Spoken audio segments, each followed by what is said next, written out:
Démarrer une entreprise peut sembler être une tâche impossible à réaliser.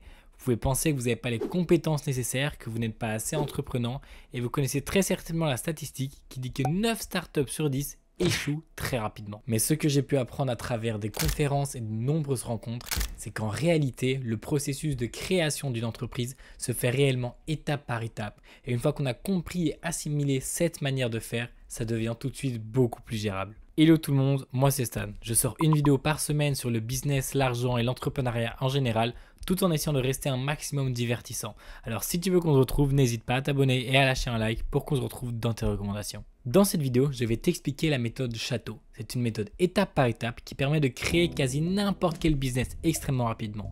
Cette vidéo est spécialement conçue pour les débutants, donc si tu n'as pas encore atteint le stade de l'idée ou même de la concrétisation de ton produit, je te garantis qu'avec simplement les 2 premières notions qu'on va voir dans cette vidéo, tu vas réussir à créer un MVP, Minimum Viable Product, et que tu pourras donc lancer toi-même ton business. La première étape est l'idéation. L'idée derrière l'idéation, c'est le principe de générer un minimum de 10 idées business avant de pouvoir faire une sélection et finir par l'idée que vous allez prendre au final. La plupart des personnes qui passent à l'action prennent simplement la première idée qui leur vient en tête, la mettent en œuvre et essaient d'en faire quelque chose.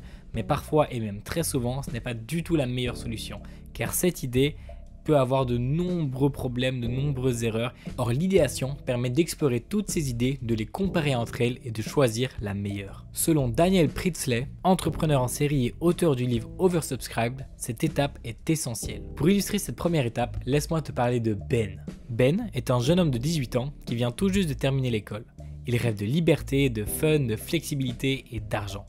Et il sait que créer son entreprise peut lui permettre d'obtenir tout ça. Ayant grandi dans une famille avec peu de moyens, il a découvert l'importance de l'indépendance financière et est prêt à se lancer dans l'aventure entrepreneuriale. Un outil puissant pour trouver son idée d'entreprise est l'outil du hérisson, un outil créé par Jim Collins. Il repose sur 3 principes: ce que le marché veut, ce de quoi vous excellez et ce que vous aimez vraiment.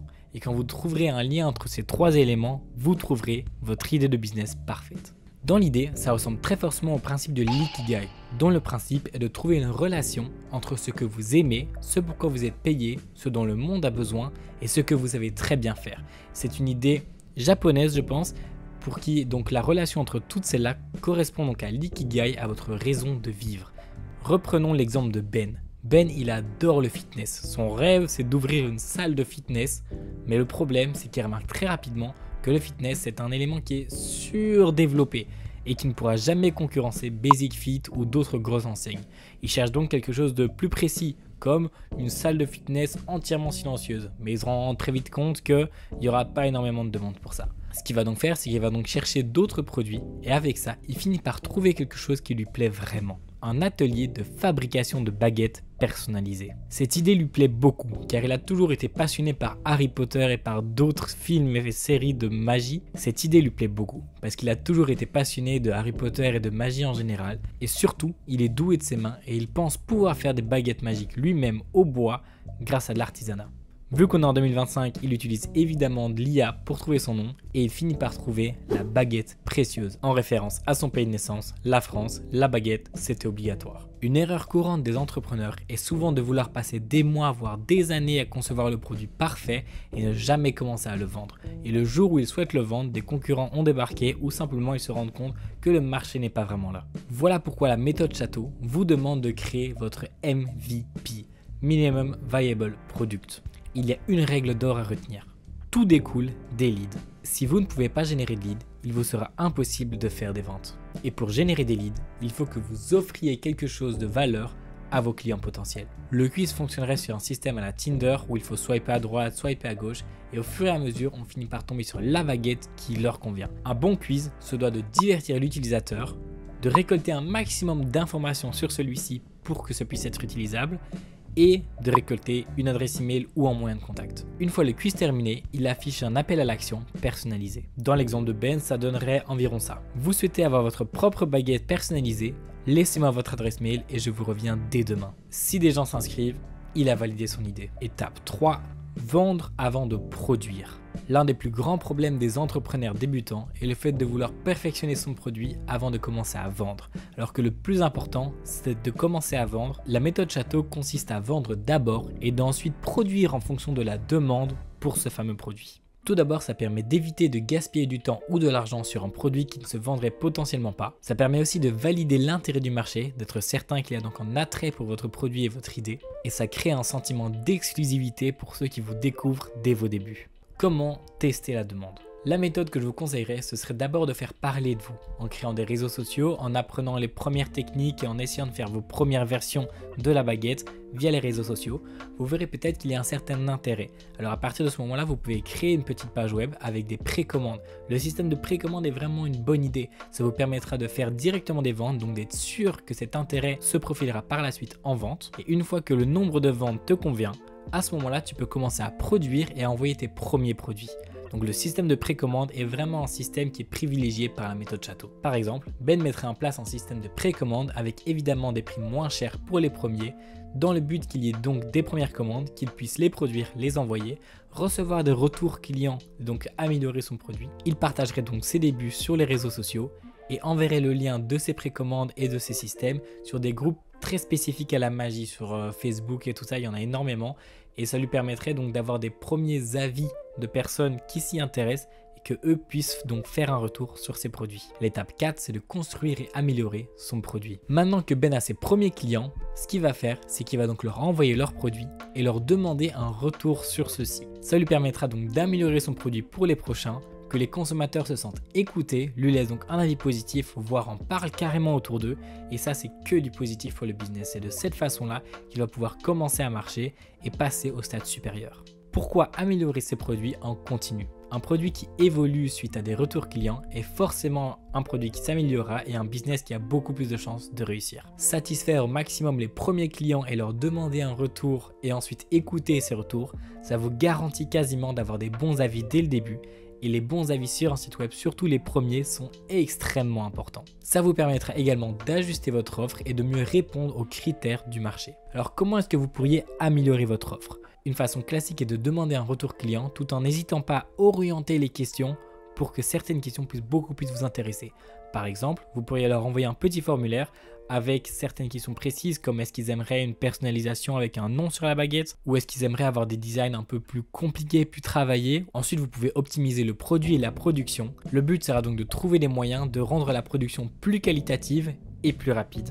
Car au plus de clients vous aurez, au plus vous allez rentrer dans la galère. Et l'objectif est évidemment d'augmenter la qualité pour vous distancer de vos potentiels futurs concurrents qui arriveraient sur ce marché et garder votre place de nouveau et de leader sur le marché. Ensuite, n'hésitez pas à tester différentes stratégies marketing en essayant d'augmenter l'expérience client, peut-être en améliorant le packaging ou en ajoutant une histoire à chaque baguette. Dans l'exemple de Ben, il pourrait se rendre compte grâce à des retours clients que les baguettes qui marchent le mieux sont les baguettes inspirées d'éléments de pop culture, évidemment dans les thèmes d'Harry Potter, mais que les clients seraient aussi intéressés par des baguettes dans d'autres univers, par exemple une baguette de Breaking Bad avec des cristaux de menthe tout autour.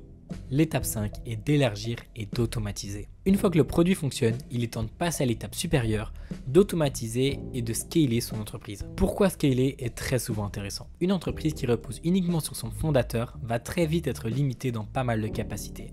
Une seule personne va avoir du mal à assurer toutes les commandes, l'emballage, l'envoi, le site internet, les réseaux sociaux. Au plus les commandes vont commencer à arriver, au plus l'entreprise se fera connaître, au plus il va se sentir submergé et c'est là que les vraies difficultés commencent à arriver. Automatiser ou déléguer certaines parties du business pourrait vraiment aider le créateur à pouvoir se focaliser sur les parties qu'il aime faire et qui l'intéressent réellement, comme par exemple la production des baguettes. Et peut-être que par exemple déléguer ses réseaux sociaux à des personnes qui seraient beaucoup plus compétentes que lui pour ce sujet-là pourrait lui permettre donc d'augmenter sa visibilité et d'augmenter encore ses ventes. Et comment est-ce que vous pourriez automatiser et scaler votre business? Par exemple, si vous faites vos ventes via des formulaires ou via des messages privés Instagram par exemple, vous pourriez monter un site internet, ce qui n'est franchement pas compliqué à faire aujourd'hui par Shopify et d'autres systèmes dans ce style-là, pour que les commandes soient traitées automatiquement, que vous ayez une meilleure interface pour ces commandes et que ce soit donc plus efficace. Vous pourriez commencer à travailler des influenceurs en leur envoyant des produits et en espérant qu'ils fassent une story derrière. Vous pourriez directement sinon les payer pour promouvoir vos produits. De la même façon, vous pourriez faire des publicités sur Facebook pour augmenter votre audience et toujours augmenter potentiellement le nombre de ventes. Et petit à petit, vous pourriez également essayer d'améliorer votre tunnel de vente en proposant des upsells, en rajoutant une offre premium, toutes les stratégies marketing qui existent. Si on reprend l'exemple de Ben, il pourrait à ce moment-là créer un site web qui traiterait donc automatiquement ses commandes. Il commencerait à envoyer certaines de ses baguettes à des influenceurs dans le domaine de la magie ou par exemple des influenceurs spécifiques sur Harry Potter ou un autre domaine. Et ceux-ci pourraient donc déballer leurs produits en vidéo et en faire la promotion. Ben lancerait également des publicités sur Facebook et sur TikTok pour encore augmenter sa visibilité et ensuite il délèguerait le service client pour pouvoir se focaliser sur la production de ses baguettes. Le plus grand problème des entrepreneurs est qu'ils ne se lancent jamais. Ils passent des mois voire des années à trouver des idées, à améliorer leurs produits, à regarder des vidéos et n'arrivent pas à se lancer dans le processus de vente car c'est celui qui fait clairement le plus peur. Et au final, ils n'agissent jamais. La méthode du château vous montre qu'il n'est pas nécessaire d'avoir l'idée révolutionnaire, l'idée de l'année ou le produit parfait pour commencer à vendre et commencer à créer votre business vous-même. Le plus important, c'est de commencer, de tester, d'ajuster et d'améliorer. Rappelez-vous, vendez votre produit en priorité et ensuite attelez-vous à la production. Dans le pire des cas, si jamais il y a un gros problème lors de la production, vous pourrez toujours rembourser les utilisateurs. Ben n'a clairement pas attendu d'avoir sa baguette parfaite et idéale pour commencer à vendre. Il a même commencé à vendre avant même d'avoir produit ses baguettes parfaitement. Alors au lieu de perdre du temps à chercher l'idée du siècle, choisis une idée simple et teste-la dès maintenant. Tu vas rater, tu feras des erreurs, tu vas te manger les pieds, mais tu apprendras, tu t'amélioreras et au fur et à mesure, ton business va commencer à marcher. Ne te laisse pas submerger par la peur et par les distractions. Il faut que tu te lances, que tu apprennes, bats-toi et prouve ta vraie valeur. Moi, c'est Stan Ourmand et on se retrouve jeudi prochain pour la prochaine vidéo. Tchuss!